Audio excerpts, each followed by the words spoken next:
Donc voilà, les vestiaires. Donc vestiaire femmes sur la droite.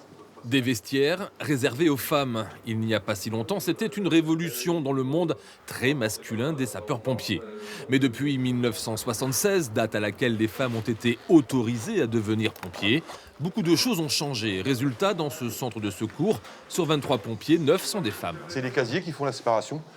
Comme ça permet de pouvoir moduler. Si on a plus de femmes ou plus d'hommes, on peut moduler avec les casiers.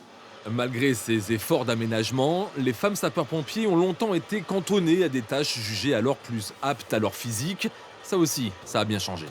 Notamment sur le départ des engins, les femmes prenaient principalement de l'ambulance.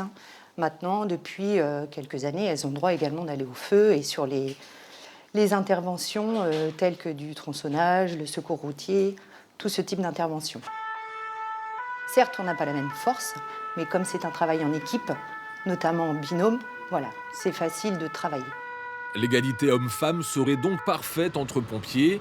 Dans les faits, même s'il arrive que les binômes d'intervention chez les pompiers volontaires soient 100% féminins, l'idéal tendrait toutefois vers la mixité. Au niveau incendie, on essaye de faire des équipes mixtes pour que si des fois c'est trop dur pour une femme, il y a toujours son binôme homme qui est là pour l'aider. C'est un travail d'équipe. Aujourd'hui, en France et dans la Vienne, un pompier sur 6 est une femme. Un taux de féminisation qui a augmenté de plus de 25% en 5 ans.